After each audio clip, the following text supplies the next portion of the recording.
All right. I would like to call to order the annual meeting of the Board of Park Commissioners for the Wilmette Park District for Monday, May 11th, 2026 at 7:30 p.m. Could we have a roll call, please? Commissioner Duffy. Present. Commissioner Adjourn. Here. Commissioner Clark. Here. Commissioner Goebel. Here. Commissioner Murdoch. Here. Commissioner Frazier. Here. Commissioner Leahy. Here. We have a quorum. Item 2.0, public comment and recognition of visitors. As I mentioned before we started recording, this is our one of two meetings tonight. We will have public comment for this. Would anyone like to speak? Seeing none, we will also have public comment for our regular meeting. So, moving on, 3.0, election of officers. The Park Board Secretary Lindgren will entertain nominations for the office of President. Director Lindgren, are there any nominations for the office of President? I move to nominate Patrick Leahy for the office of president for the next coming year. I'll second. Discussion. Are there any other motions for president? I do just want to say, I had a conversation with Patrick about his past year and my frustration about how he executed his role. And, you know, the perspective of what the role of president is really to be a conduit of information to the board, back and forth between the board and the executive director, so that everybody's on the same page as we come to meetings if there's any questions. Or the other part is that the president's role is to sign documents on behalf of the board, to be kind of the face of the board, and to run our meetings. It's frustrating to me because I feel like there are people that are on boards, and some on this board, that feel that the title is more important than the role. And so I just am expressing that so that as we move forward and we try and work together, that it's the role that people focus on and not the title, because we all have an equal vote, and it's really about who's running meetings and how people are communicating with each other. And so it's the role to me that's really important. And I wanted to express that as we move forward in any election that we have, for any position that we have. So thanks for the time. Yeah, I think I'll jump in. Last year I supported Duffy for president, and I talked about Duffy's strengths, but I kind of limited my comments to that. Obviously, Patrick, you're running unopposed, and you're going to be our president the coming year. But I would sort of pick up. I thought this year was challenging from a communication perspective, and you and I have also talked about that. And I'm confident and hopeful that we can all work together to communicate better, and that'll be great moving forward. You're sort of picking up on I think there's a misconception in town that our president's role is like the village president's role. I mean, the village president's elected by all of the residents. We pick our president, ourselves. And the village has had a lot of great presidents over the last, some really great, strong leaders: John Jacoby, Nancy Canifax, Chris Canning, Bob Walensky, and now Senta.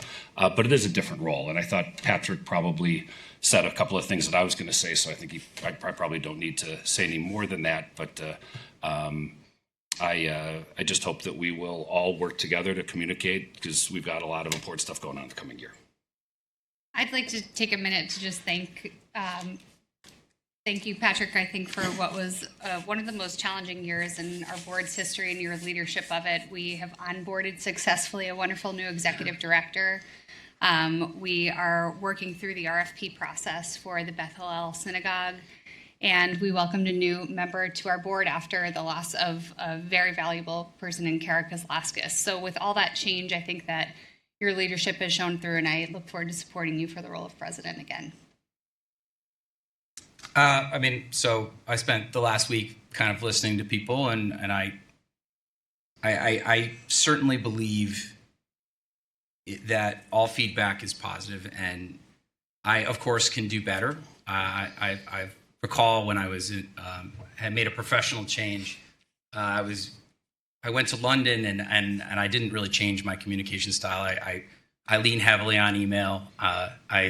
I always email the same way. And I learned being abroad that that wasn't enough, that there's a human touch to this. And I certainly feel like I've probably let people down on this board by not making that phone call or sending that text and saying, thanks or appreciate their feedback. So I've talked to everybody here, and I've also talked to Chris. We're going to explore some board feedback, some board training. I think that's both good governance and a good way for all of us to figure out how to work together in the best possible way for the community. We have collectively accomplished much this year, and I emphasize we. I always believe it's us, no matter what the vote is. And I look forward to doing that again. I think this has been a year of learning for me, and I'm excited to take what everyone says and be a better president next year. So with that. All right. Can I have a motion that nominations be closed and that Patrick Leahy be elected to the office of the president? So moved. I'll second. Okay. Roll call. Commissioner Duffy. No. Commissioner Adrianopoli. Yes. Commissioner Clark. Yes. Commissioner Goebel. Yes. Commissioner Murdoch. I'm going to vote no based on last year, but I'm hopeful for this year. Commissioner Frazier. Yes. Commissioner Leahy. Yes.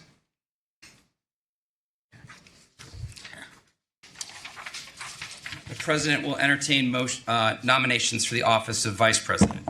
Are there any nominations for the office of vice president? I would like to nominate Julia Goebel for the office of vice president. I will second. I'd like to nominate Mike Murdoch for the office of vice president. Is there a second? And I'll second. Seeing two nominations for the same, I'm going to combine them and open discussion for both. We will vote until someone fills the role. So Yeah, actually, really quick before we get to that point, Allie, Julie, either of you willing to throw your hat in the ring? No, I Fair enough. am very grateful that both of you have stepped forward, and for those of you who are look forward to this conversation. Well, and thank you very much for the question. And I would like to address, I think something that many of us forget sometimes is that we are all human beings. And at this stage in my life, and with the wonderful things that we have ahead of this board, I have decided to step back in the role of vice president. I do look forward to continuing my tenure on the role, on the board, and have full faith and confidence in Julia Goebel, who also has completed 2 years of a vice presidency already, and I know would assimilate and move very smoothly into the role of president should that be the case in the next year. But I, again, look forward to continuing to serve on the board, and have very much enjoyed the past year as my role in the vice president position. I want to jump, I'm sorry if you were about to say something. I just want to reiterate what I said before. I think it's really important that we focus, whoever is president and vice president, on the role being more important than the title. Thank you. Yes, and I think something that, as a vice president, I hope I was able to accomplish was that in running a meeting, giving everyone a fair chance to speak. And Julie, I think that you do an exceptional job of ensuring that every voice is heard, which as a person who is leading a committee of the whole meeting, which our vice president does, I look forward to witnessing that happen and making sure that every board member has an equal chance to be heard. Thank you. I appreciate the nomination. It would be an honor to serve again as the vice president of this board. I do feel there are several important things ahead for us, both as a community and a board, and these require diplomacy, collaboration, working closely with others in various governmental roles or community roles, as well as collaborating with those who may not agree with us. And so I think that this is a wonderful opportunity, and I look forward to the rest of the board's support. I guess I'll just jump in. I mean, I don't really want the job. I just really struggle, and I'm not able to support you, and I apologize for that. But I've just found that there have been extended periods of time where you've been extremely disengaged, and I'm concerned about that. And so I'm not able to support the nomination. I'm happy to go last unless anyone wants to add. So, I would just like to Yeah. comment that during the time my father was going through chemotherapy for 2 years, I traveled to Arizona often. And I always made a point to be here for Monday meetings, with the exception of 3 times in which I had a business meeting in San Francisco that required me to fly out ahead of time, during which I phoned in. I am employed, and I am proud of my role in the community, and I don't think that should be a distraction. But I'm happy to discuss my father's chemotherapy with you if you want. I think this is where the training which we will undertake is going to be helpful, because professional facilitation of these sorts of misunderstandings that, look, we're not all best buddies up here, and so we don't know context. And I think, so I certainly have had some professional changes over the last year I haven't shared with anyone, right, that have impacted my role as president. And I look forward to sharing those with everybody in a closed session, which the Illinois Park District Code allows us to both maintain some degree of privacy, but also give each other the context needed that sometimes is being lost here. I will pick up from here and say, Allie, so sad, but I understand, right? I joke often that the end of Thelma and Louise, they drive off the cliff, but you don't really see what happens. I tend to think that they survive. And Commissioner Fraser have had a long-running joke that I send her a picture of Thelma and Louise jumping off whenever we're talking about something. And she understands my kind of obscure humor probably better than anyone up here. But at the same time, my obscure humor sometimes, or my communication skills are sometimes lacking. And that's where I think Commissioner Goebel will really shine, is she's shown the ability to say things I only wish I could say and help the board move forward. So, I understand, again, that there's some perceived division up here, but we all agree on is we're working towards a rather large and impactful couple years for this district, and we're all committed to do so in a way that does best for the community, because that's why we're all doing this job. Unless there's really anything else to say. Just very briefly and generally, I just think that when we're up here, the community deserves our full attention, and so that was the point that I was trying to make. I'll leave it at that. Could I get a motion that the nominations be closed? So moved. So, Second. look, we can do this 2 ways. Commissioner Goebel is nominated first, and in theory, that is the vote we will take. That's what we should do. That is what we should do. And we will. Chris? Do we need a motion? So we have a motion. Do we need another motion? Okay, so let's repeat the motion, I move to nominate Julia Goebel for the office of Vice President. and I second it. Chris, can you call the roll? Yes. Commissioner Duffy. No. Commissioner Adrianople. Yes. Commissioner Clark. Yes. Commissioner Goebel. Yes. Commissioner Murdoch. No. Commissioner Frazier. Yes. Commissioner Leahy. Yes. Motion passes. Motion passes. Seeing that we have filled the role, we will no longer entertain any further motions. Correct. Excellent. And we will move our seats, We I can believe. move seats and move to All right. 4.0. You gonna slide down one? Yeah. Oh, no. I'm happy to. Change her notes. But if you want to sit next to Michelle. I mean, she's really nice to sit next to. Do you two want to handle 4.0? Because I didn't do that. Move to approve the appointment of Chris Lindgren for the office of secretary, Michelle Parson as assistant secretary, and Sheila Foy as treasurer. All in favor, say aye. We got to have a second. Second. All in favor, say aye. Aye. I would like to move to approve the appointment of Treshler LLP as the Wilmette Park District's legal counsel. Second. All in favor, say aye. Aye. I move to adjourn the 2026 annual board meeting. Second. All in favor, say aye. Aye. Aye. All right, that closes the 2026 annual board meeting. Okay.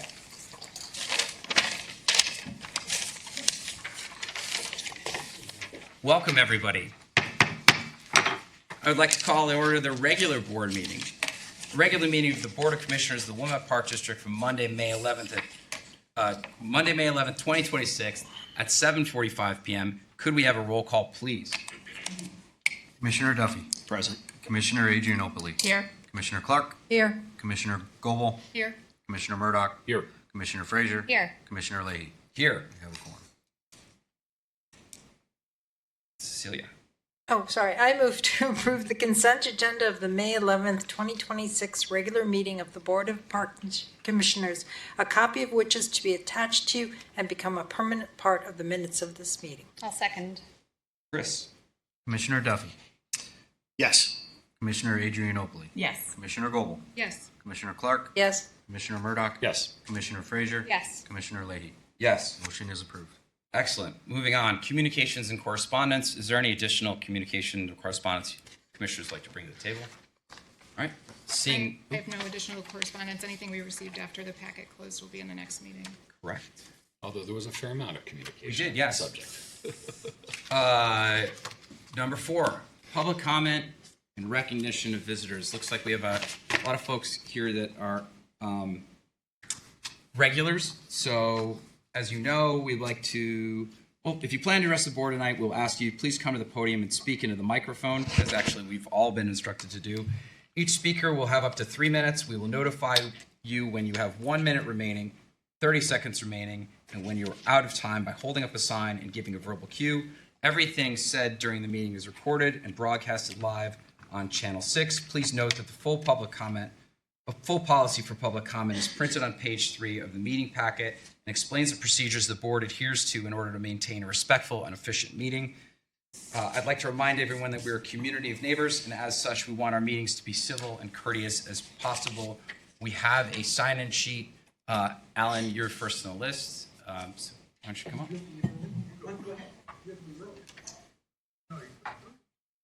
Community of neighbors in action. Very quickly, you all probably know last weekend was the opening weekend of the Sailing Beach, and I would like to publicly thank and commend the staff that was down there this weekend. They were not regular Sailing Beach staff, they were other lifeguards, as a matter of fact, and it was a little chaotic on Saturday, like it usually is when the weather's good, but they did a wonderful job. They kept everything moving. Very helpful, extremely, I'm going to put it calm in the face of what occasionally was a little bit of stress down there. But again, I just want to say thank you to the staff that was down at the beach this weekend. It went very well. A lot of us got our boats in, and looking forward to a wonderful sailing season. I want to thank, and I can't thank the staff enough who was there. Thank you. Thank you, Garen. Mark Weiermuller.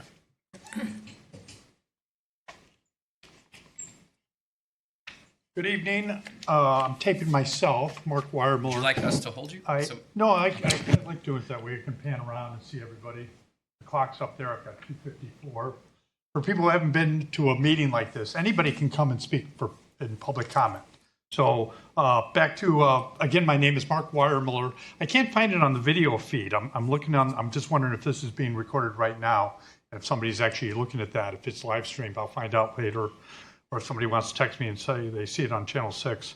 But I speak at a lot of meetings, village boards, school boards, park boards, just any kind of things, in many communities. I feel I'm a stakeholder in all communities, in all of Illinois. So some people say, well, you're not a taxpayer here, or you don't live here. I do live in Wilmette, so I don't always like telling people where I live because sometimes people don't always agree with what I say. We have a Facebook group called Wilmette Connection. We're actually approaching 14,000 people. Some people think I'm the head of the park board or the village board or who knows what, the mayor of the town. But we're just community activists, people promoting Wilmette. We spend a lot of time promoting the bars, restaurants, events, park district events. You can follow me on Twitter and on other platforms. But primarily, I'm a taxpayer advocate. I would really love the board to focus more on cutting taxes, maybe not doing as many things, privatizing things. One concern I have is the purchase of Bethel Congregation. The board bought that for $5.5 million, no voter referendum. I guess there's not one required. They had no voter referendum on the police station either for $50 million. So the village spends a lot of money, and that's one reason taxes are so high. The rumor is that they're going to, after the police rent the congregation for 2 years, they're going to tear it down and build a new $70 million indoor pool. So that's the rumor. No one's confirming that. One other concern with Howard Park. Howard Park is, I've got 1 minute left. Howard Park belongs to the village of Wilmette. It's not the park district. Seems like the park district should be running that park. With that in mind, the police station has taken like 1/4 of the park to expand the police station, and people are not too excited about it. People shouldn't be aware of that. A big part of the parkland is being taken away from the residents of Wilmette so they can build a $50 million police station. So that's all I've got. I appreciate everything everyone's doing. Wilmette's the greatest place to live, and I recommend moving to Wilmette, if anybody who's watching up there. I'm at 23 seconds. 23 seconds. That's actually right here, too. See, 19 seconds. That's all I got, Mark Weimermuller. Thank you, and you guys are doing a great job. Thanks for letting me talk. Thank you, Mark. Seeing no other, Walter Keats. Sorry, Walter Keats here. I would like to point out that although the village owns Howard Park, it's through an intergovernmental agreement. It's been leased for more than almost 40 years now to the Park District for nothing.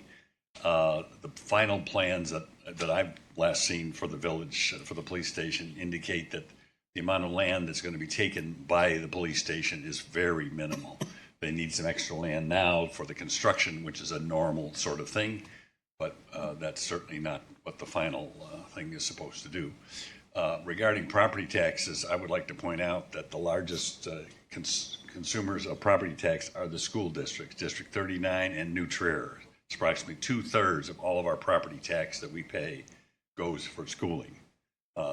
Park District, the village, all these others are all, I believe, in the single digits. I think Park District is only like 3 point something or whatever. So, you know, when we want to make a dent in the property taxes, we should be talking to the school district in New Trier, I think, as opposed to harassing the Park District, the village, et cetera. Thank you. Thanks, Walter. Seeing no other public comment, we're going to move on to 5.0 staff reports. 5.1 executive director report. All right. I wanted to start off by thanking Go Green Wilmette, and they just have been such a wonderful partner of the Park District. And the amount of volunteers that they continue to bring out is really quite amazing. This year's been a little on the timely side. This, with all the heavy wind and big storms we had in April, early April, the beach had more plastics and garbage and trash than staff had seen in recent memory. And so having a slew of volunteers come out, they came out on April 11th, April 25th, and then also on Saturday.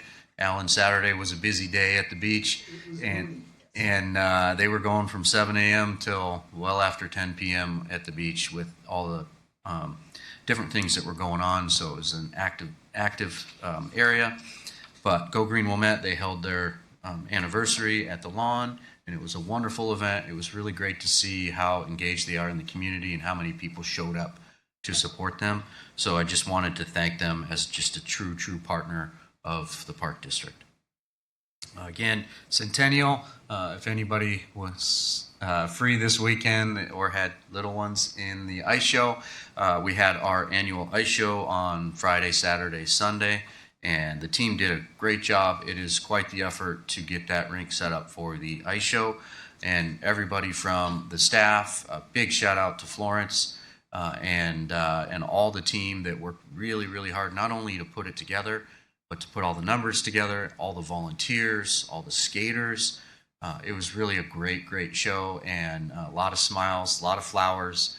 And so, again, if you have some time next year, check it out. It really is a phenomenal show. Alan stole the thunder on the Sailing Beach opening tonight, but that, again, was open Saturday and goes through October 11th. And for the majority of the sailing season, you know, there's a lot of interaction. There's a lot of great feedback the Sailing Beach community continues to give, which is great. Helps us serve the community even better. And again, a big kudos to the team. They always have the big boat move day or vessel move day, and it's a big effort for our team. Call out everyone and anyone who's not busy that day. Or to cut out time in their day to help move boats. And so it's really a great team effort to get that done. May 5th and May 6th of last week were a busy time down in Springfield. So myself and Lindsay and Sheila went down to Springfield. We drove down together and met with our legislators on Tuesday, the 5th. We have some legislation. We actually have a handful of bills that affect park districts. One in particular that is Senate Bill 3907 is definitely one that had park districts a little concerned on affecting how we manage our programs. So fortunately, through all that advocacy, all of the meetings that we had, I got an email a couple hours ago that there will be a significant amendment that will carve out park districts on Senate Bill 3907, allowing us to continue to program for children in our facilities and do so safely like we have done for decades. Again, those one-on-one meetings with our legislators went great. It was really exciting to see them face-to-face, get to talk a little bit about what the park district is doing, what's in our plans, and to see that advocacy and how much they value their park districts was really really great, worth the trip. Again, the following morning was a legislative conference where we went over a number of legal topics that affect park districts. There were over 300 park districts, forest preserves, conservation districts that were there in attendance, and we had a very spirited conversation at the conference that I think is going to be hard to repeat for IAPD next year. Our annual report is complete and posted online.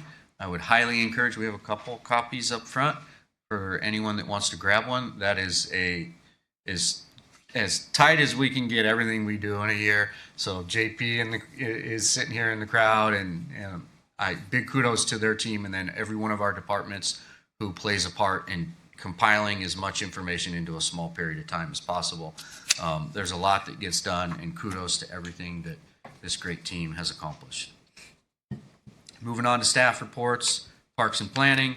Our major capital and shoreline projects continue to advance. Langdon is officially closed out. MWRD is signed off. We're good there. Gilson has We were all sort of fake clapping over here, but we're going to go ahead and clap. We will have a closeout conversation for that at a correct? Yes, for both that and Gilson. Okay. And so because we have that closed out, Gilson is close. Again, waiting on MWRD. And as just a reminder that project pushed a little further because we weren't accepting the work that was done in the fall. And so we made the contractor come back and do that, which obviously you needed good weather. So that pushed it quite a bit. And then we're working with MWRD to finally close that out. And then looking forward to a recap with the board. Seasonal operations are busy. All the athletic field prep is underway. Lots of landscaping. Our horticulturalist is super busy out in the parks. It's amazing how much hand weeding that the team does alongside our wonderful volunteers at Go Green. But it is a massive effort to minimize the use of herbicides and pesticides. So I wanted to thank them because that is really exhausting work, and they do it because they love it and they do it really well.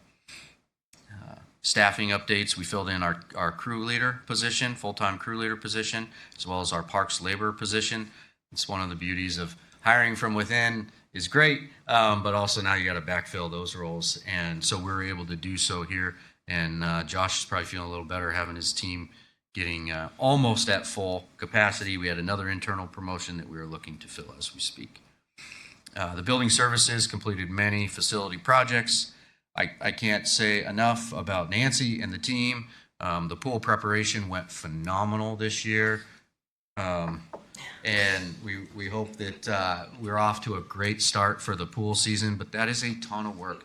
And we lost some key staff there. And so Nancy and her team have really worked incredibly hard to balance all the other facility projects with getting the pool up and running and doing so this early in the season. So I just wanted to thank them. And then lastly, as I roll into the golf report, the asphalt project started today at the maintenance shop, and it completed today. And so the contractor, through multiple meetings with our golf team and our parks team, I think pushing the urgency that this needs to get done quick, and all of the work that Adam and his team did for pushing people around and moving things around and communicating, I think deserves a ton of credit. And the contractor came in, I think, with every piece of equipment they owned and every staff that they had and a really smart plan, and knocked it out of the park. So I just wanted to touch on that one.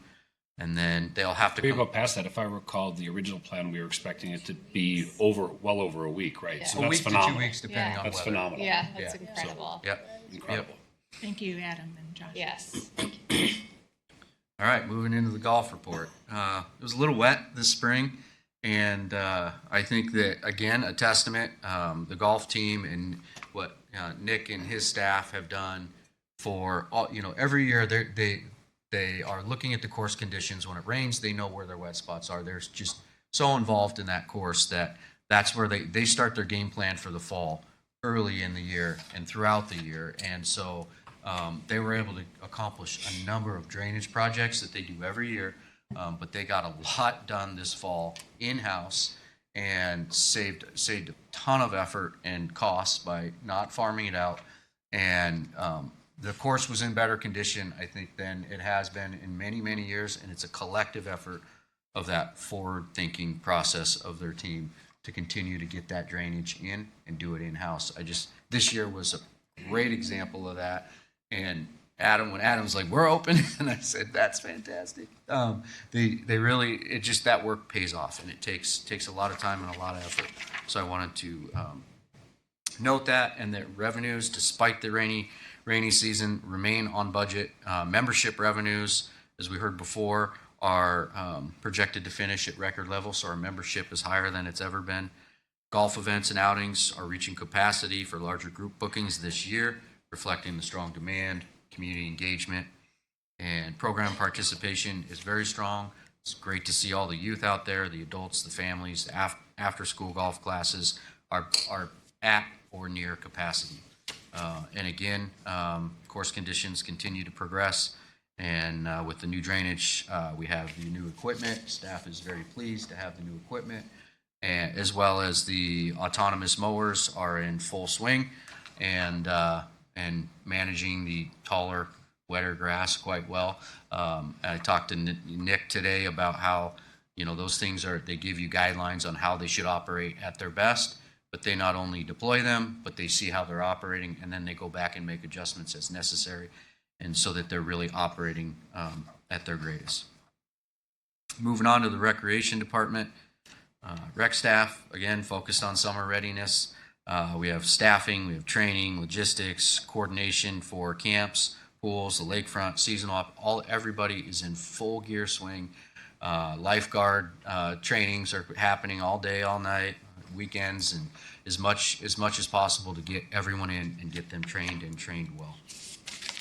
We have strong participation and community engagement across the programs, the events, youth sports. Touch-a-Truck was a massive hit, and that Touch-a-Truck's great because it's not just the Park District, it's all our local government partners coming in to bring in their equipment and vehicles, and again, that parking lot was packed. And so thank you to both, not only our team, but also our partners for that event. Theater productions continue to be a hit. I've mentioned those in the past. Again, please look through the full report in the packet because there's just a lot of good nuggets. Just like the annual report, there's a lot more in here for you to look through. The enrollment growth continues in our core programs, a 4.6% increase in before and after school recreation enrollment for the upcoming school year shows that there truly is a high need for that childcare both before and after school. Facility and program enhancement continue throughout the district. The CRC improvements are somewhat coming to a close. We have some other capital budgeted items that Dave's team is working through that's really making that CRC space just so much more welcoming. They're also doing some things over at Centennial as well. And I wanted to touch lastly as I end my report, we have Casey Takex, who is a local gymnast, and she is the first female gymnast for the Wilmette Park District to qualify for level 9 Eastern Nationals. So big shout out to her. Yeah. Again, go to our website. There's a write-up for her on our website. Highly encourage you to read that. That's a big ordeal, and just wanted to spotlight her for that. She was second in the all-around, putting her among the top 7 athletes in her age group in order to cover a spot at Eastern Nationals. It's awesome. We've had lots of state champions who have trained through our program, but this is the first time we've had this. This is phenomenal. Yes. Excellent. Now I lost track because I went to look that up. So that brings us to 5.5 operations report. Okay, so I get to give mine up here instead of Chris saying it because I have a couple of team members who are going to be presenting after I'll give some operations highlights. So yes, the annual report, I will continue to harp on it. It's an awesome report. Funny enough, before this meeting, JP and I were trying to print it off and both of us had like gallons of issues, and then we showed up here and Michelle had already done it for us. So that was great. Hope you guys can enjoy it. I wanted to just kind of highlight a couple of the things that I really enjoyed reading about in the report, because I do think sometimes you see it, and for anybody that might be listening and watching, they may not end up reading it. So here's a few of the tidbits that I liked.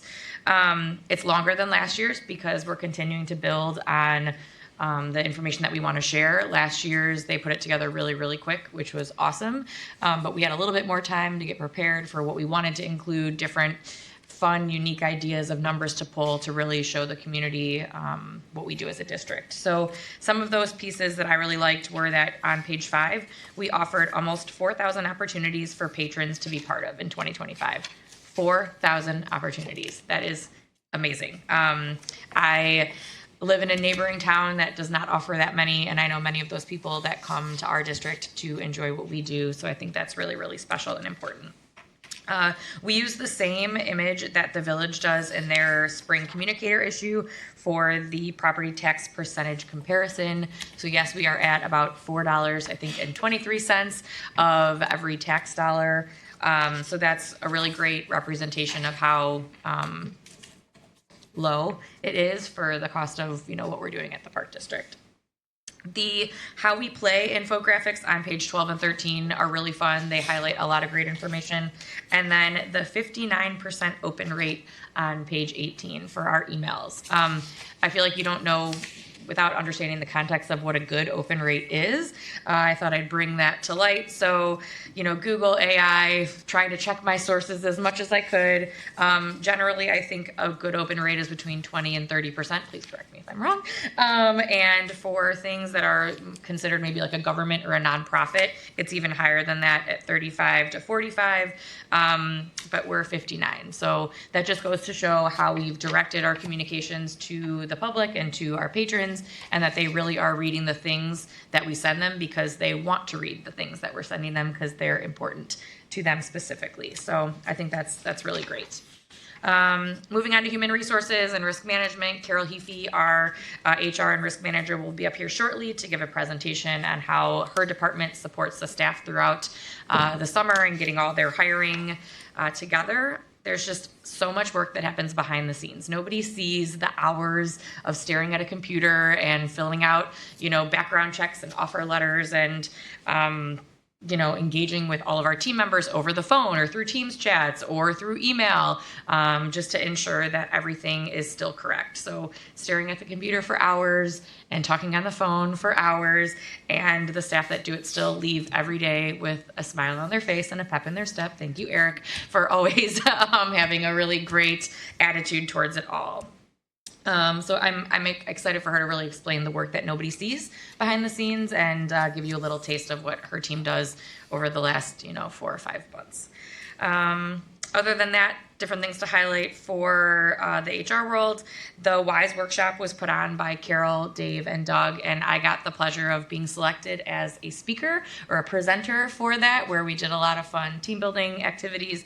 It was really thoughtful the way that they put it together. They shared all the feedback that staff gave in their wrap-up evaluation so we could see what they might be looking for next year, and it was just really, really well thought out and well done. Lindsay, can you remind me what WISE stands for? The Wilmette Internal Staff Exchange. Okay, Thank you. Yeah. So it was our internal IPRA kind of conference. So it was really fun. The Jocelyn Center came out and trained 36 of our staff on youth mental health first aid. It was a training that was heavy at times, but super important and impactful, especially with May being the month that it is with mental health awareness. So the staff that attended really got a lot out of it. There was a 2-hour pre-learning that you needed to do, and there was it was either 4 or 5 hours in person, and we're just really thankful that we got the opportunity to receive the grant to have that as a paid for by them training that we all really benefited from for both of our patrons that attend our programs and our staff who run them. Other than that, marketing communications, JP McNamara, our marketing communications manager, is here also, and he'll be giving you guys a little insight into our branding guidelines that they've created over the past few years. It's really an internal tool for our staff to use, but it reflects everywhere in the community, and it really kind of just ties us all together as a district. There's a few, that's the beginning of my report. Hold on. So it's happened, and we've been trying to work on branding since before JP even became on board at our district, and so it's been a long time coming. He stepped in and he pushed it forward, and now we have an amazing guide that his staff and all of our staff worked together on to create. So some of it impacts you all, so he'll highlight those things today. But I'm just really thankful for his leadership to get it all across the finish line. And it'll be I'm excited to see and hear your thoughts on it. If you haven't seen the pool schedule that's up on our website, I don't know if any of you are into going to the pool yet because it's not open, but there's a brand new pool schedule that's super easy to flip through all the different sections of the pool, I guess, different lap lane sections, main pool, activity pool, diving well, and it just looks so much better than it did before. And they had to work with our OnPoint, our marketing, or our web, what are they called, the web developer? Great, to make sure that was all working. So that's exciting. Sustainability wise, congrats to Rowan, our anti-idling contest winner. So Rowan's image will be up on banners, and it was really exciting to see how many people participated in that campaign and voting. Mulch continues to be very, very well loved by our community. The free mulch at Centennial will end, this is the last reminder, it will end Memorial Day weekend. So then it will be gone until the fall. And then Lucy was invited to speak at the 20th anniversary for Go Green Wilmette. I saw many of you there. If you have not seen the slideshow that they put together of all the pictures, it's on their YouTube channel, and it's really fun. Anything I forgot that you maybe wanted to add? That's great. So for the upcoming presentations, we're aiming for them to be short and sweet, but we want to get across the meaningful information and data.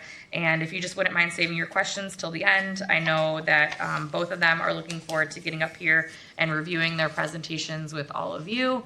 And without further ado, I'll have Carol come up. Maybe I'll plug you in and we can make sure that we're all working. Lindsay, just before you step away, and it's Carol, yeah, come on up. I just wanted to comment on the overall communication, and as you pointed out, 59% opens on emails. I know that like 4 or 5 years ago, we had kind of pressed you and staff about communication and trying to get people in the community more engaged with the Park District, and it feels, each year has been step by step, but the increments have gotten greater between the steps. And so I just wanted to point that out, that I think that, you're everybody, from marketing, communication, you, Carol, everybody has done such a great job to work on engaging our community so that they're more aware of what's happening. So I thank you guys for the efforts that you've put forward. Yes, I agree. I think it was something that we as a district really tried to get better at. Like, we tried, and I think we're succeeding at it. And I mean, even from little things, it's funny. So we have staff that'll say, hey, what about this thing? I'll point out something that I asked for. I was like, gosh, this pool. Did you guys see the pool before and after? Yeah. That post got so many likes. And that was so fun. Just of like gosh, this looks gross. I was like, Nancy, I was like, could you send me a picture of when it's not gross? And she remembered, and she did. And I was like, oh my gosh, great. So we have the gross before, the awesome after. And I mean, the hours of work that were put into it were really great. So it's a true team effort, and it's really fun to see the engagement we get it and to read things like the open rates, because I think we have done a good job. So thank you. I appreciate that. And if you haven't subscribed, everyone, this is your opportunity to subscribe. Go to the website. Yep. And then almost every page, there's an opportunity to sign up for email. Yeah, I think we're good. All right, Miss Karen, I think you're up with switching us over, or else I'm never going to know if we plugged this in correct. Oh, great and powerful Oz. I know. I can give you the human side, not the tech side, so. Okay, there we go. Just make sure that Teamwork.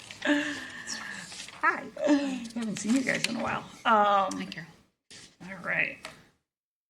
So truly, Lindsay touched on a little bit, in other words, how we, the HR department, supports the seasonal success of the Park District. So really just, it's not just us, it's a whole balance of everything. It's our recruitment process, our getting them through their onboarding, from step 1 to step 10, in other words, as I see, and why it matters. So we have people who come work for us for the summer who stay on for all school year. They work our after-school programs. They might have been in our after-school programs and now are working for us. And just being able to see those people and know that, hey, they're strong. They might not have applied for an after-school program or something else with us, but we know we can go back to them and be like, hey, have you ever thought about this? So those are the things that we look at during the summer as we're going through the process. So, and just the flexibility, right? Somebody might only be able to work we would love everybody to work 9 weeks for us. That's not always the case, right? They can maybe work 2 of the 3 week sessions or the first session or the last session. So having that flexibility and then building our brand, right? Being an advocate for the Park District. So I told Lindsay earlier today, I'm not going to say how many years ago it was because it makes me feel a lot older. But Junior Day Camp Director was my very first job here many moons ago. So, but definitely an advocate for the Park District. Even when I wasn't here and back, those are the things at our summer camps and our pool and our beach and our golf. Those are the things that they built. So. That's just a little snip of truly end of summer, right? We talked about how we just opened sailing. Well, sailing ends in September, and guess what? In October, guess what we're doing? We're reviewing everything, and we're getting ready to go for the next year. So we sit down with staff, review the summer, what worked, what didn't work, how else we can support them, what job descriptions need updating, and then we start the process all over again and post our positions in December. So it's a boom, boom, boom all the way through. I just wanted to do a little snapshot of a few of the things. So we've gotten really good about doing our job fairs. So Paulette Villagran, who's our HR and risk management specialist, she oversees these and then works with Eric Gonzalez, our HR assistant, to navigate them. We have 3 internal job fairs and 3 extra. This year we had 3. We went to New Trier, Niles North, and Regina. Some years are Evanston, sometimes Niles West is in there. It just depends on the year and what our needs are at the time. So, and then we have our new hires and our rehires. So our new hire positions get posted, camp specific. It's truly just camp counselor, camp director. Years ago, we used to do all of our camps. So think of that as a 16-year-old looking at like, wait, what am I going to apply for? So, we just post those 2, and then we post the pool positions and the beach positions. And what we do is Doug Bundy, who's our recreation development specialist, he's the driving force of all our new hires. He looks at all those applications for our counselors and our junior counselors, counselors and directors, and feeds them into, their interest is junior day, their interest is Wave of Worms, their interest is sports camp. So he funnels them into the appropriate places. So, and then we have our interviews. So we do some at our job fairs. We do some in person with the supervisors, and then a lot of them virtual too. We have all our people who are in college, right? Kind of hard for them to make it in at certain times. So they'll do virtual, and sometimes it's a team of them together as well.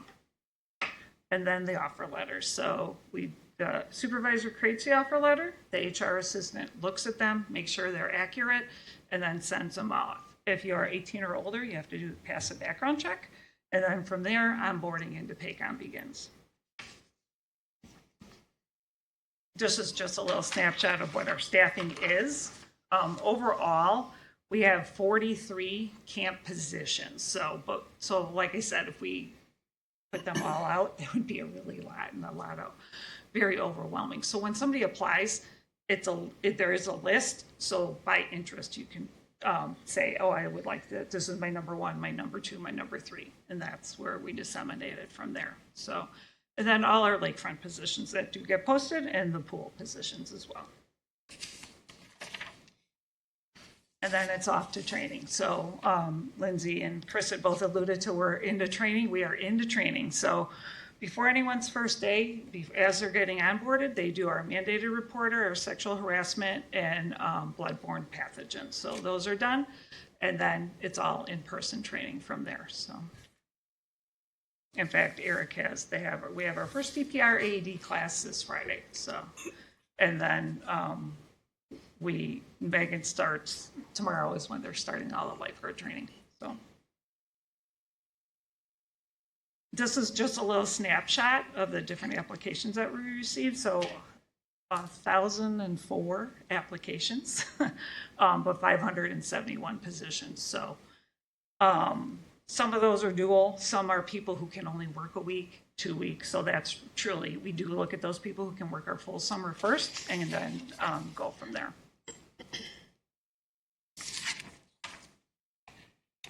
And this is just a little bit of a breakdown, in other words. So our camp counselors and directors make up 40% of that, 230 for this year.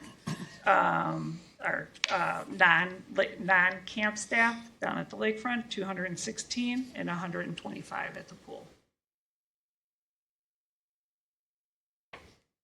And this was just a little bit of a breakdown since 2022 to give you an idea. So, and it varies. You'll see the 568 for 2022, but we had 270 we had 270 counselors and directors.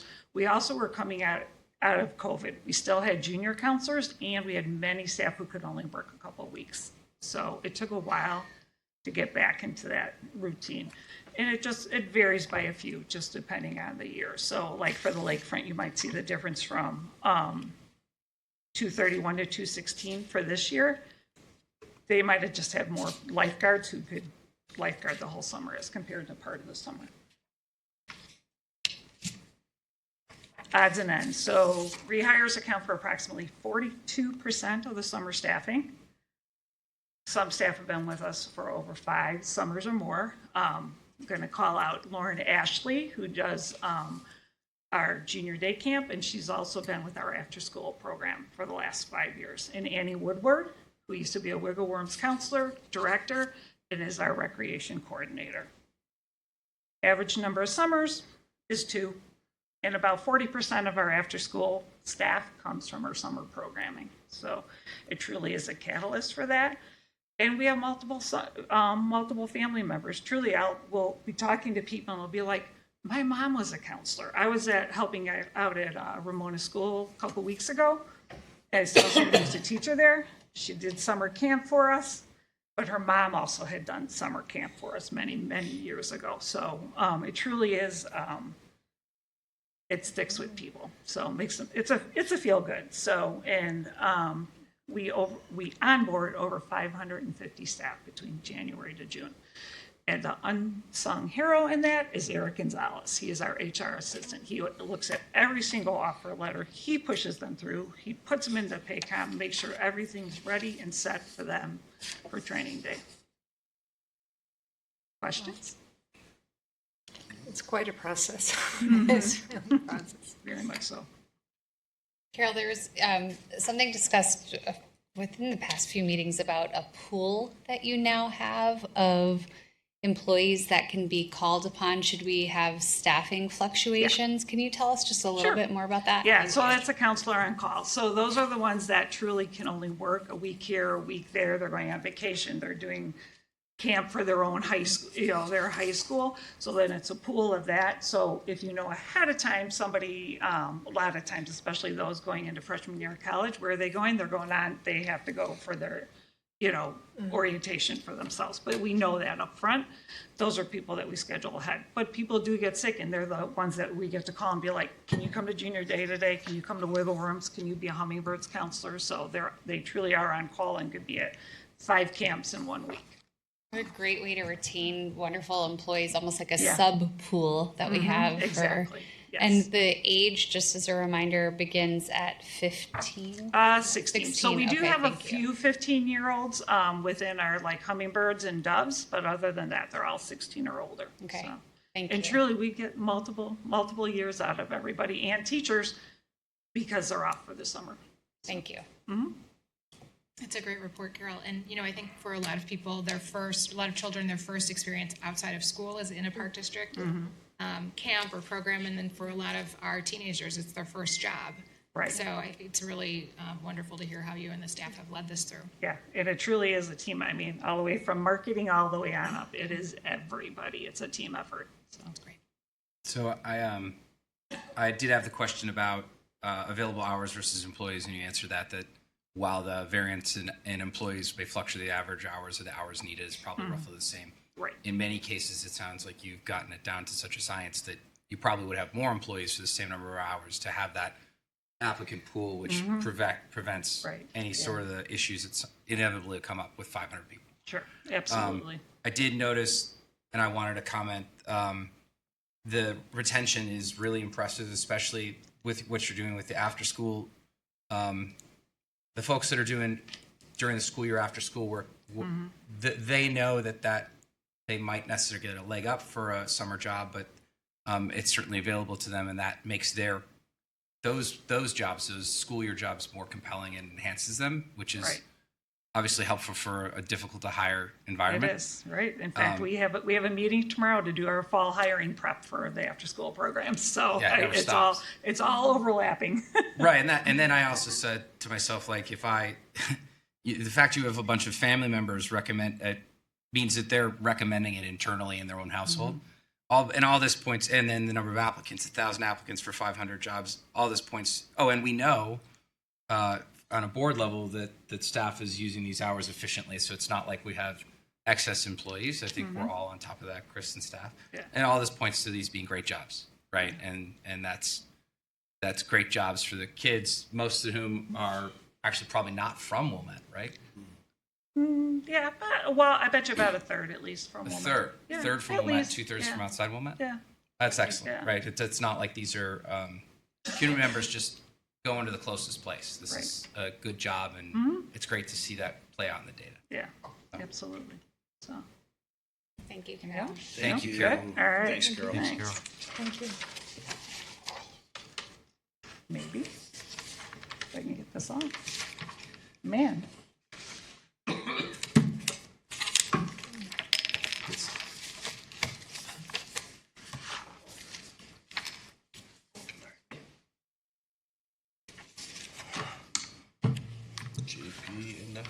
Hi, JP. Hello, everyone. While we're talking about the annual report, one of my favorite things was on page 14 to add to what Carol was just saying. Having 832 total job applications in 2025 and having our peak be 974 total staff, either full-time or part-time, in July is pretty astounding. It's pretty neat that we can do that. Do I have to call for the wizard to Oh, put great my... and powerful Oz. Uh-oh, Karen. Uh-oh. She's not getting any signal from your computer. I think that might be the first time she's ever opened that.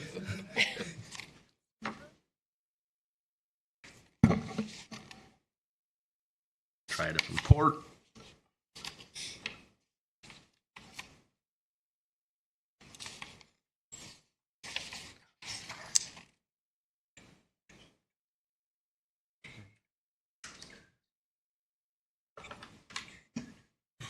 Oh, boy.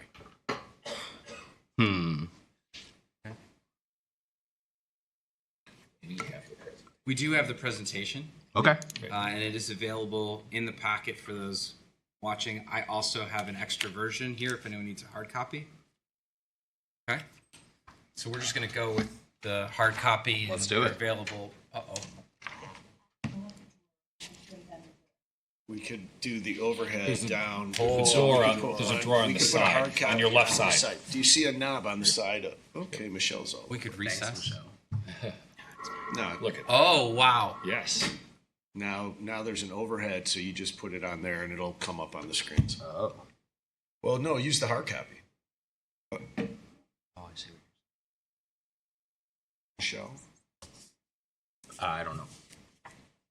You you can use want the the hard hard copy. Just, yeah. Show business. Yes. Let's go, Duffy. Thank you, sir. That's all right. I can do that. You'll see. Old school. There you go. Yeah, now you can just see around. There you All go. right. This is fun. This is good. Yeah, no worries. So All right, let me get set up. I was given a time limit. I'm definitely going over now. Take your time. No, I'm just going. All right.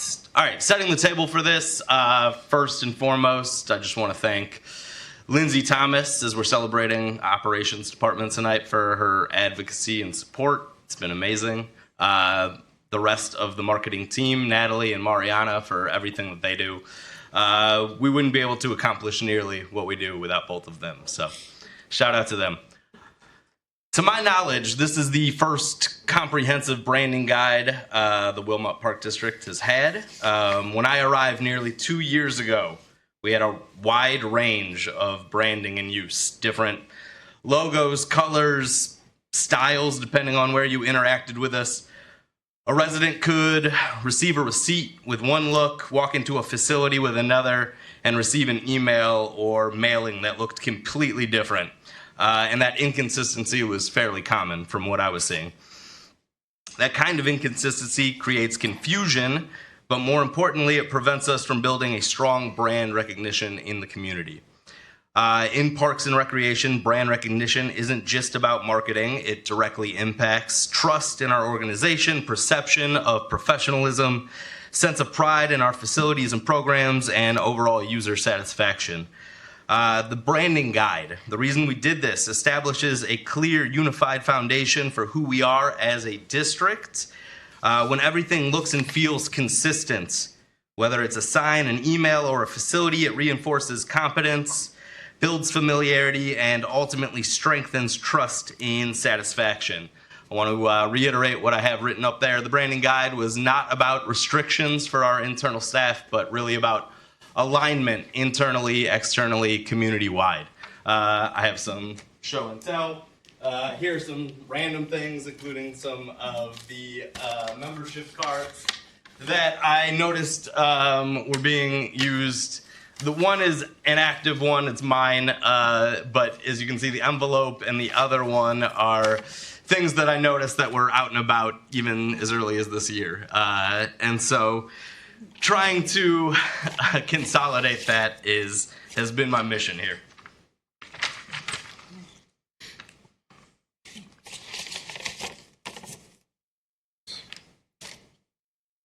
Here's my in-between transition slide. Show off my pictures. Since developing the guide, we've already made meaningful progress.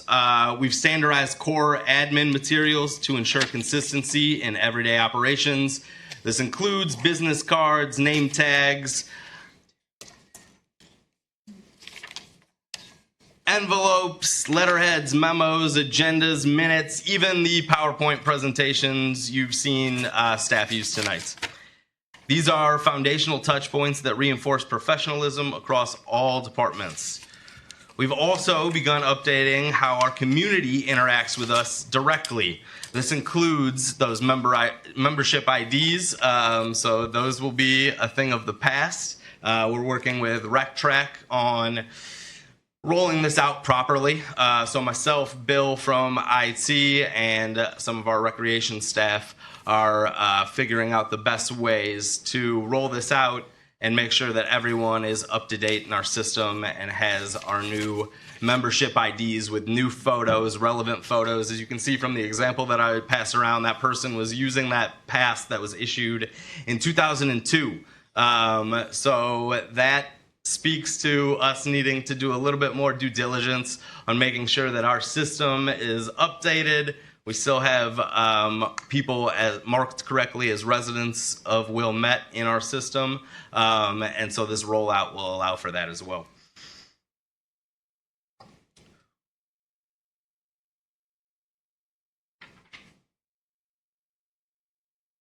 We have also updated email signatures across our district. And one thing, as Lindsay was alluding to, that will reflect on you guys, we will update your email signatures so you can look branded and cohesive with us as well. Yours will be a little bit different just based on your board member status, but that will be coming to you as well soon.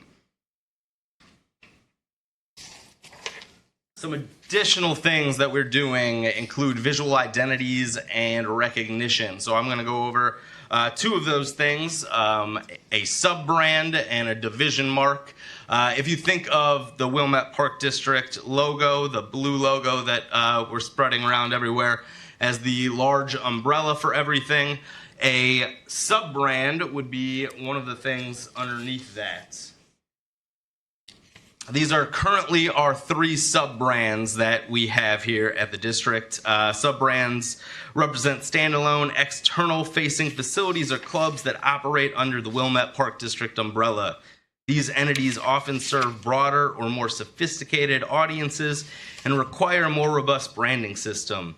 Key characteristics include an ongoing year-round operations, independent marketing and promotional needs, and distinct audience beyond typical program participants. So as you can see, our fitness center, our golf club, and our newly established Wilmette Rackets fall under these characteristics. So and we developed that one, the Wilmette Rackets one, earlier this year. We're still rolling it out, so you may not have seen it everywhere, but we have a floor mat out there in front of the tennis center now, and we're gonna start putting it on more apparel and letterhead and all of that stuff. So be on the lookout for that. Hey JP, before you move on, Yeah. I'm sorry I'm gonna interrupt you. What are the little swish marks up to the right of the Wilmette Rackets logo? Yeah, so as you can see, we have the main logo, which is, I can even point here, this is good.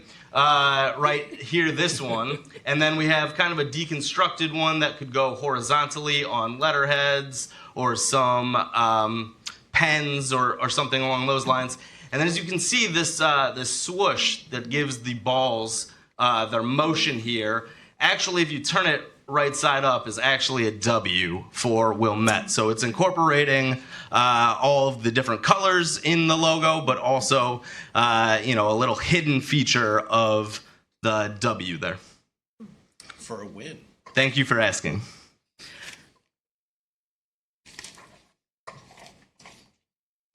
All right.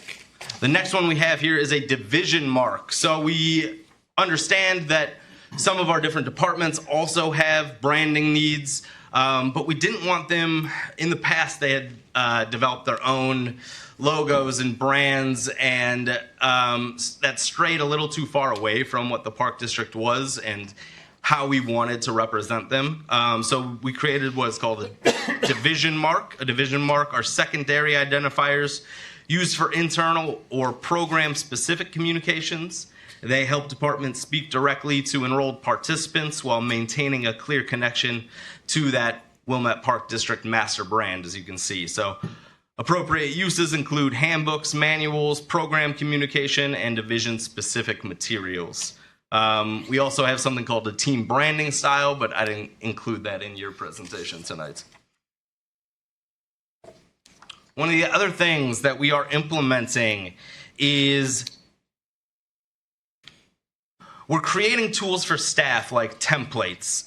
This allows staff to create materials quickly while still maintaining consistency even when marketing isn't directly involved. So the way this works is someone will come to us and ask for a template. We'll set that up for them, whether it's an announcement of last minute facility hours or what programs are happening in a specific room, and then that template will be set up forever. And so then it will be up to the program supervisor if they have a last minute change or need some sort of announcement, but they don't feel like they can go through marketing because of a time constraint. They can go in and use these templates and still remain branded, consistent, cohesive as the whole point of this. So next steps and considerations. So kind of looking ahead, the next phase focuses more on visible long-term investments like facility signage, wall displays, exterior building, branding, and vehicle decals. It's about being intentional as we update and replace these items, and we do so in a way that supports a consistent long-term brand presence. Ultimately, this effort is about more than visuals. It's about presenting Wilmette Park District as one cohesive professional organization everywhere our community interacts with us. Items that have the greatest impact on how the community experiences our brand. So some of the examples that we've already started to work on at Centennial include some of these floor mats that will replace our old ones, wall displays, which we're working towards in Community Recreation Center, everyday touch points that shape the user experience. Some external and infrastructure branding include building facades, decorating the cooling tower walls that will be incoming at Centennial, and facility identification signage. Fleet and operational visibility, another major opportunity is our vehicles. So updating the decals on branding our fleet vehicles, these moving representations of the Park District throughout the community. So by continuing this work thoughtfully, we can ensure that every interaction, large or small, reinforces the same clear professional identification for Wilmette Park District, and will really just strengthen our brand in the community is the intent here. Any questions? So I love the presentation. I love the branding. Congratulations. I know how much work that is to go in. I'm just curious about two things. One, is there a budget for the implementation of the branding? Great question. Particularly the facility branding, but all of the branding. Yeah. Going forward, and two, is there a like if the IDs were outdated and I need to update my ID, do I pay for new IDs? As of right now, the rollout procedure does not call for that. No, we have enough stock of printing material, cards, and printer toner to replace everyone's card that is an active participant in our programs and in our membership class. So. No, that will not be the case. We currently don't charge for reprinting of cards, and that would not be the intention for this rollout as well. To answer your other questions, we kind of started with a lot of the stuff that is more internal, some of the stuff we can do at a lower cost on purpose. We did some facility audits of some different areas last year and had people budget specifically for some new branded materials. You'll see some light post signs that will be going up in CRC soon to celebrate the summer season. And that's an example of something we asked them to put the budget from last year so that we purchased. As far as moving forward, we'll continue to do the same. Ask people to put these considerations into their budget. I know I've heard that there is some capital funds for some of these facility signs moving forward that we could potentially use to implement and rebrand and kind of hopefully update those things. A couple of questions for you first. The Village of Glenview sign that you had up there, Yeah. I know the wooden signs that we have in many of our parks are in need of some repair. was that placed intentionally? Yeah, To, so okay. that was kind of an example of something that we could look forward to the future. I think a lot of park districts have that traditional wooden sand-blasted look, which is what those are called. And I think moving forward, I think we want to progress beyond that would be the intention, something more with maybe a rock aspect of things, whether that is real or a faux rock, and just adding some elements of this new branding that we're taking and moving forward with to be a little bit more in the 21st century. A lot of those sandblasted signs are very 60s, 70s, 80s.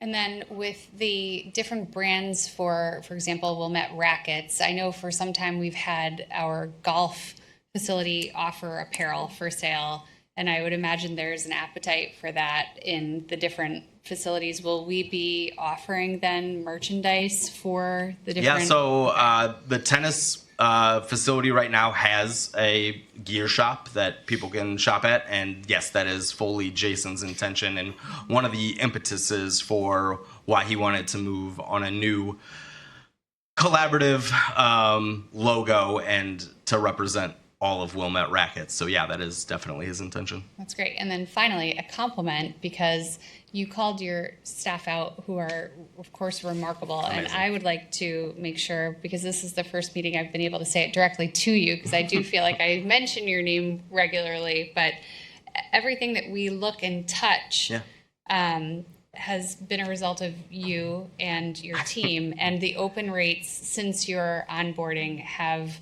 doubled, I believe. So congratulations thank you for your hard work. We are so lucky to have you, because you really have been able to compile and make information such a readable, concise way that people want more. So thank you so much for a job well done. That's very nice to hear. But again, I have to give all the credit to Natalie and Mariana. They're amazing at what they do, and I am lucky enough to work with them and help support them when I can. Well, I remember years ago we talked about doing a rebranding, and the board was very much at that time a no, because the thought of hiring another consultant was unappealing, given the cost and the scope of the project, and the fact that you've been able to tackle it in a way that's, again, concise, digestible for us to be excited about is a testament to you and your team. So thank you again.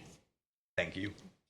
Anyone else? Excellent comment about what we went through a couple years ago and where we are now. I appreciate it. Agreed. That was, everyone's taking my great notes. I did add that, retail is interesting. Certainly, I know someone that would buy some sailing gear over there, Alan. But, and I thought about that. So, retail's not really a meaningful or material part of our budget, right? No. And what it does, though, is it builds community support and loyalty at a time where we're thinking about making some rather large changes. And I looked at this and I thought, there's the unity that you and your group bring to the organization is really impressive. You did mention you audited some of these places, and you did also mention the Glenview sign. How often are you kind of looking to see how these signs are used? Because we've heard some stuff about, well, that looks, are you in coordination with Josh's team to say, oh, the landscaping there is blocking this, or is that a conversation you have? Definitely. So we started looking at things last year, just with the Hibbard Park project. There was talks that there may be some leftover money, which I don't believe there was, for some of these facility signs, maybe at Community Recreation Center. So that's when we really started thinking about these things. Started looking at maybe the Centennial sign that could be a little bit more cleared out. And then earlier this year with some windstorms, their golf sign fell down. And so one of the facilities that they were able to refurbish and put it back up. But one of the things that we want to do is focus maybe on that golf course and golf club to do a sign there. And I know that's a private enterprise, but the lawn sign is interesting. For such a high visibility location. Yeah, I think what I was told is that was meant to be temporary, and we've already had discussions about doing something where we could make a sign that could include the lawn on our sign, but in a way that could be removed if that relationship doesn't continue on in the future. And so finally, since we're having a JP comment off, what's great about what you're doing is also that You know, you can have a conversation with the rest of staff and say it in a manner that's not, this is how we're doing it. You explain it in a way that also makes it important. And so kudos for that presentation. Thank you. Appreciate it. Great. Nice work. 5-6 finance report. Sheila. Tough act to follow, these two. By way of an announcement, we had a cow that we were rescheduled for June. Sorry about that, but we will have it before our next June board event. Because We will have it in June. in June, Right. I just received the third draft of the financials and had to change out all the logos because I was so worried about all the numbers. Then I had to change out all the logos, so that was, yeah. It's clean and it's crisp. It looks really good. And I've already told him that, so don't I hope that he accepts the compliment. but all kidding aside, can you give us just a quick, because we rescheduled Oh, we're it. doing this really quick. I know, but we rescheduled the cow kind of on the recommendation of staff. You want to give us a real quick, Chris, do you want to actually? Sure. Fin cow, I mean. Yeah, so the intent of the FinCal this month was to review the audit. And we have, obviously we've gotten our we've had back and forth between Sheila, her team, the auditors, and there's a component to finish the report that is through IMRF that we had just received at the end of last week. They gave us the information to get in the report, and I think I don't know if Sheila got it Friday night by the end of the night or whatnot, but she's already gone through a review. That'll go back to the auditors, and we should have something hopefully next week. I'm hoping for next week. So the board will have it early to review. In enough time for you to review it before the Thoroughly, FinCal in right. June. That's what we're hoping for. Thank you. Okay. The financials, we talked a little bit about it at the COW in April. There's more detail with respect to the variances that we can identify so far. There are some permanent variances already identified. They're immaterial relative to, our budget in total, and even the variance that we're showing year to date of about 1.2 million from actuals to budget. You have a detailed list of all the capital projects that were budgeted and haven't finished, or where we are, and hopefully a lot of that will start clearing up soon. Does anybody have any questions about the financials specifically? The memo was pretty clear. Yeah, all the detail is there. So I just wanted to say that I'm now reviewing the third draft of the financials. The IMRF, obviously, was a problem. The auditors are scheduled to present at the June COW. You should have everything in enough time to review it before then. Get your questions ready. We've not found an accounting manager yet.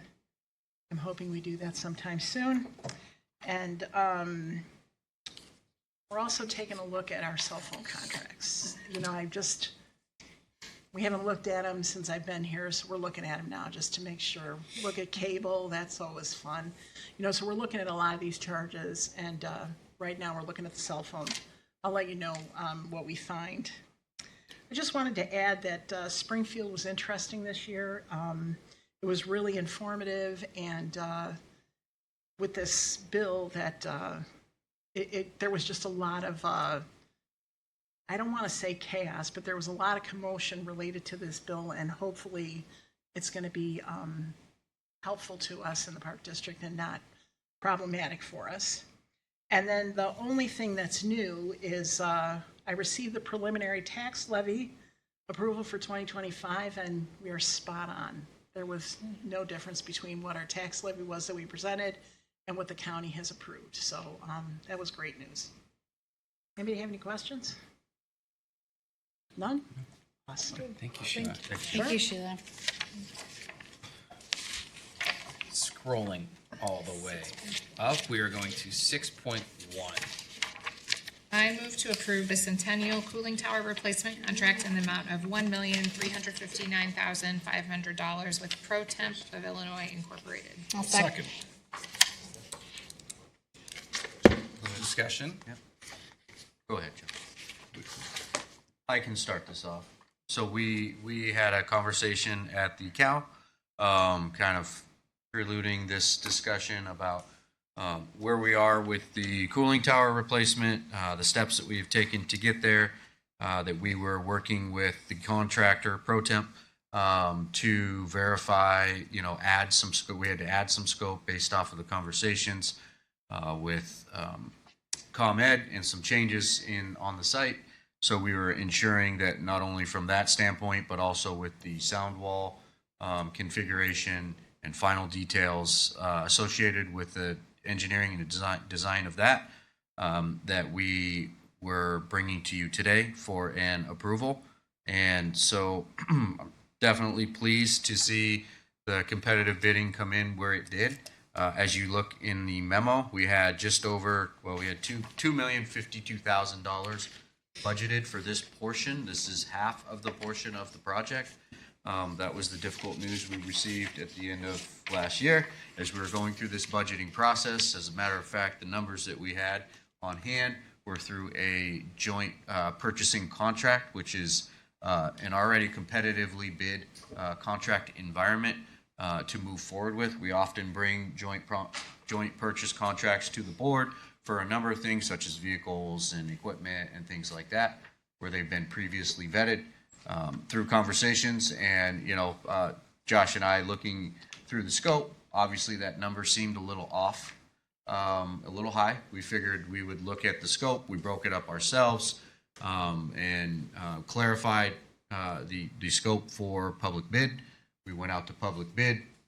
We went out at a time we felt was advantageous to us.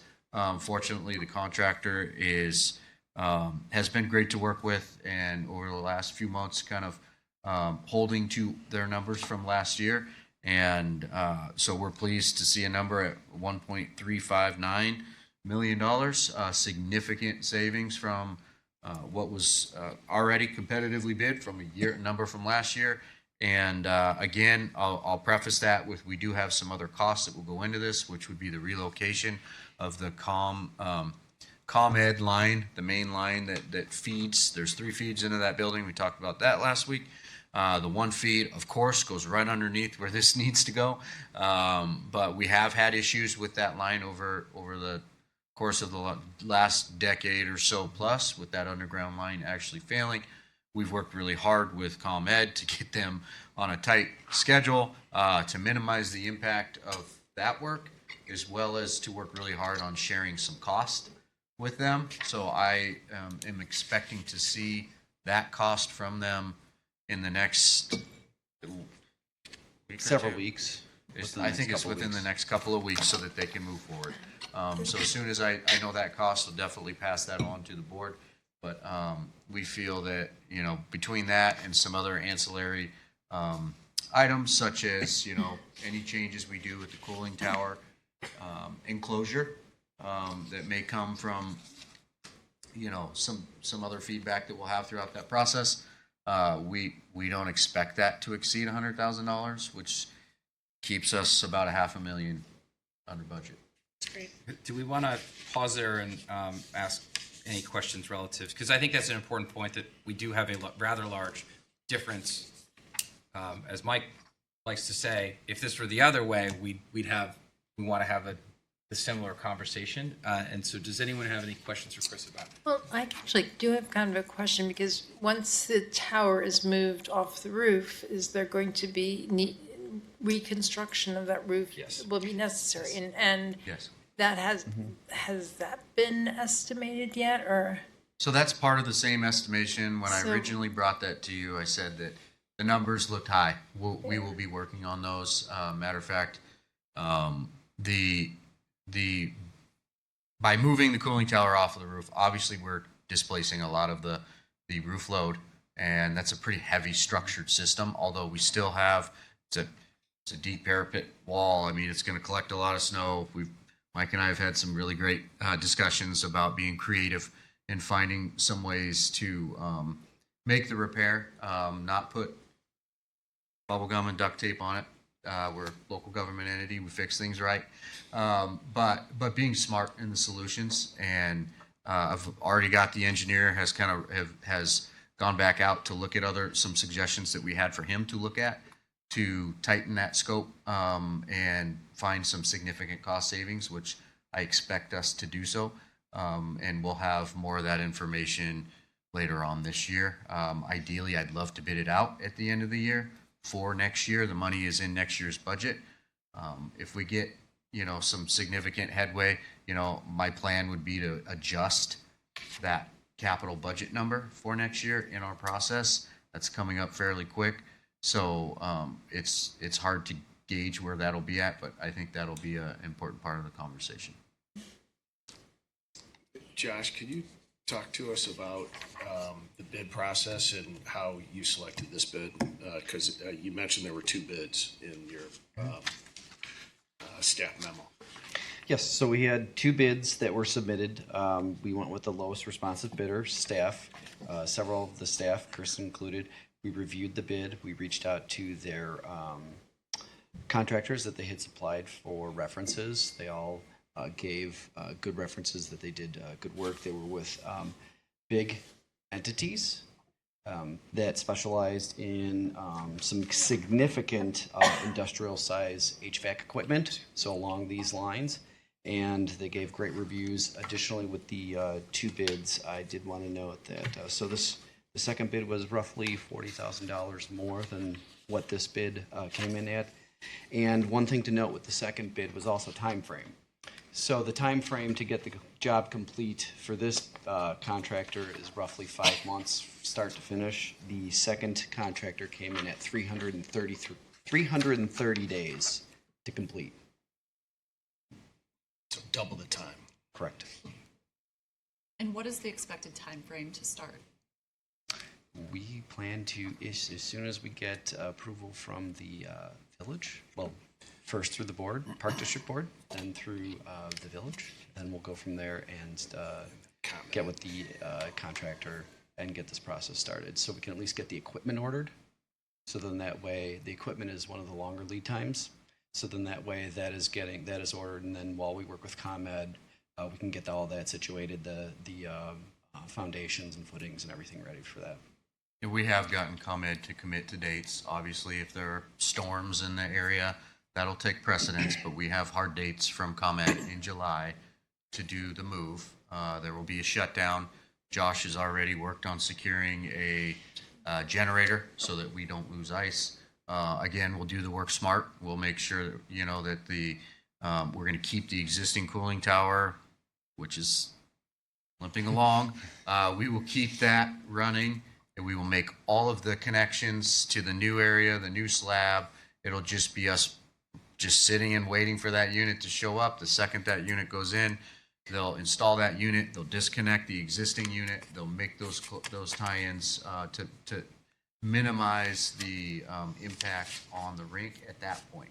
And so depending on how quick that goes, that'll push it. But we expect to start that process when ComEd starts in July, and then the contractor will follow and do all of the prep work. There's a ton of site work involved with setting a new pad and foundations and footings for the new unit. All that work will go through August-ish. And probably a little bit into September, it looks like at this point. And when the equipment arrives, we'll have that in. So ideally by, end of September, that part of the project is completed. So isn't there the existing line, if I remember a conversation, where once it enters the building, there's a generator right there too, or something like that? Am I remembering something? There's a transformer. Okay, so it's a transformer that's right there? All right. Then I was under the impression that we had additional interior work, kind of like receiving the new line coming in somehow, so. Well, we'll have to because the new unit sits on the ground, so we'll have to get piping and electrical under from inside the building outside and up into the new slab where the new unit will. For some reason, I was thinking that there was another capital cost on the inside related to like a backup generator or something that the existing line connected to, but maybe I'm confusing. Yeah, but the roofing costs will be significant. But the roof is come next different. year. The Yeah. roof is Yeah. different Yeah. because that's in capital budget for next year already. I was just, that's why I was asking the question. I was vaguely remembering something on the interior of the building right there. I'm confused is all. So thank you very much. Patrick and Julia beat me to a couple of my questions, so just a comment, I guess. I saw JP's great graphics showed some interesting artwork on the cooling tower, right? But I see the sound barrier wall is going to include anti-graffiti coating at no cost, given that we're pretty far under budget. I hope we do something that's really good looking for that, because it sticks out. Yeah. Agreed. Yeah. Yeah. Thank you, Mike. There's been some creative ideas thrown around. There's been a already, lot, so. right? And that's great, right? That's really, I think the point there, as well as your memory, and I was trying to remember like what, because we did have that conversation. We've been talking about this for quite a long time. Yeah. And that should not be lost on the community or the village board, right? That this is an essential infrastructure project, and it's roughly half of what we have to do, and there's virtually no option to do otherwise. But that said, I mean, I'm very happy with the methodical and deliberate nature staff has undertaken to get us to this point. And without any more discussion, I'm happy to call a roll. And just real quick, because one final comment, because you picked up, your staff has worked really well with the village staff, Yes. and then the village board and the zoning, the ZBA. We had some really eye-popping numbers for this, and there were some challenges in terms of meeting with the village code, and so I think everybody's worked together because it is a critical infrastructure project, and it was a lot of money, and it's still a lot of money, but it's a lot less than it could have been. So thank you to the village as well. And I would just ask, and I imagine that our communication staff is already considering this, but similar to the stormwater project where we did sort of real-time updates on it and visuals that were really interesting for our community to follow, because this does change the external appearance of one of our most major facilities, especially given that it's summertime, which is a very high usage time for that facility, that we consider doing something fun around, viewing it and viewing the progress on it, because I do think that people who don't follow our board meetings closely will wonder why a large square structure is being erected. And so updating people in a more catchy marketing way would be a welcome thing. QR codes. Yeah, I mean, that's a really great point, because this is going to go on during the summer During the months. It's summertime. Like, well, Yeah. what monolith are they building? Yes. And Village has been great with comment. Right? Remember you told me that. Yeah. Great coordination. All right, so without further ado, will we call the roll? Commissioner Duffy. Yes. Commissioner Adrianopoli. Yes. Commissioner Goebel. Yes. Commissioner Clark. Yes. Commissioner Murdoch. Yes. Commissioner Frazier. Yes. Commissioner Leahy. Yes. 7-0, new business. 7-1, consideration of the sailing shack design engineering contract. Can't remember who. I move to approve the Sailing Shack Design Engineering Contract in the amount of $114,700 with Gawalt Hamilton Associates, Inc. I'll second. Chris, do you want to lead us off? Sure, absolutely. So this was previously on the agenda in February for approval. Just a reminder for the Local Government Professional Services Selection Act does provide language for public entities, park districts, when it comes to design fees, professional fees for architecture, engineering, and or even surveying is in that code. To move forward with a contract with a firm that you have a positive working relationship with. And there's a number of reasons for that language within the code. But after receiving another proposal, we took some time to meet with the firm, and in the meantime, we actually went out and asked a few other firms, because it felt like a big number for, albeit a a small project in size. What it comes down to is it is a engineering project on the lakefront that has multiple jurisdictions that have to be vetted. And so in engaging multiple other firms, Josh and his team actually reached out to a couple other firms outside of myself. And then one firm, we couldn't get them to figure out the scope and get it right. So their number was we never really got a true number out of them. So that was kind of disqualified. We actually went with a couple other firms that have tons of public project experience in specific to around waterways and the lake. And one came in at $150,000. Walt came in at, as we see in the packet, at $114,700. And ORG is another contractor, or I mean another engineer who is a smaller firm, and although the architect has been around a long time and worked on multiple public projects, and has an engineering firm as part of his package that is a firm that I would consider well qualified to do the work based off of the projects and case studies that they shared with me after asking for references for specific projects.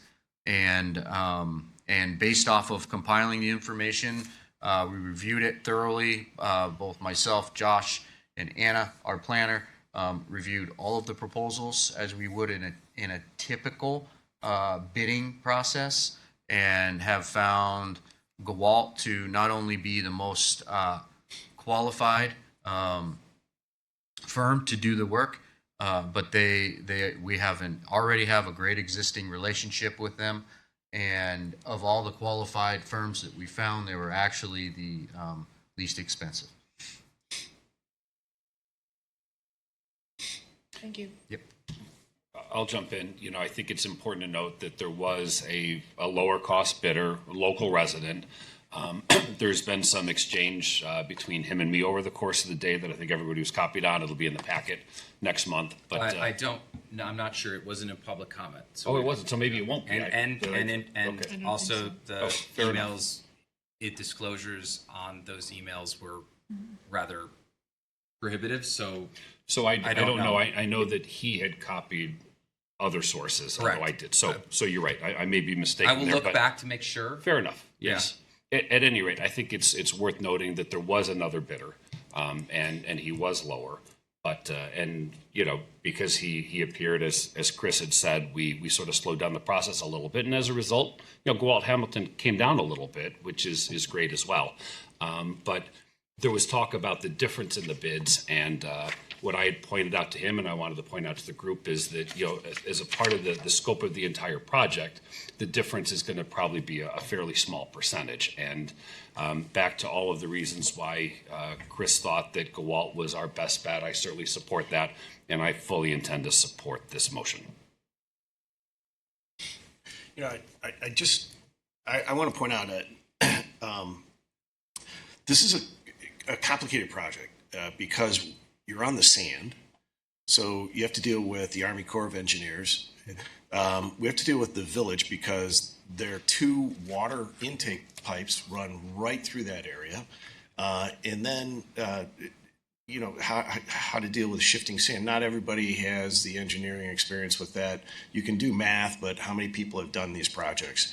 And although this is a smaller structure that's being built, it's complex in the features and the entities which we have to deal with here. So I am going to support Gewalt. We've had amazing experience with them in numerous projects. I think they're an excellent firm within the municipal arena. So, Yeah, I'll add to Commissioner Duffy and Murdoch. They're exactly right. And secondly, in government bidding, it needs to be a responsive and responsible bid. And all 3 of our bids were complete and grouped together, except for one that was notably lower, which suggests that there may have been omissions and may open us up for change orders. We also looked at the fact that Gewalt has done most of the Gilson engineering work, and there's continuity of execution. So I think for me, it's very clear, and I'll support this as well. And I just want to add, and again, thank the staff, because for both of the projects that we're discussing tonight, you've really made the case and showed us how diligent you've been with evaluating the various options before bringing it to us. So thanks for the pre-work and doing the due diligence. Yeah, I agree. I know the staff's put a lot of effort into this because we've always said the lakefront is different. And I also appreciate that a Wilmette-based firm took interest in the proposal. This is, for me, this is a decision not about selecting the lowest number, but also selecting the firm staff. The firm staff believes is best positioned for a public lakefront project with permitting, coastal, as Commissioner Duffy brought up, operational and long-term planning considerations. It would say, additionally, we also have the public, which generally takes a very, very strong interest in everything we do down there. And in that case, I agree. Someone like a Walt knows us and knows our lakefront, and I feel comfortable with that. Chris's staff did everything they could, and I'm very comfortable with that. And I commend our board for asking them tough questions over the course of this week and many weeks before. So I'm comfortable supporting the recommendation in front of us. Without any further discussion, we can call the roll. Commissioner Duffy. Yes. Commissioner Adrian Oakley. Yes. Commissioner Goble. Yes. Commissioner Clark. Yes. Commissioner Murdoch. Yes. Commissioner Frazier. Yes. Commissioner Leahy. Yes. Motion is approved. I move to adjourn the regular board meeting of the Board of Park Commissioners this May 11th, 2026. Second. All in favor, say aye. Aye. Thank you, everyone. Have a good night.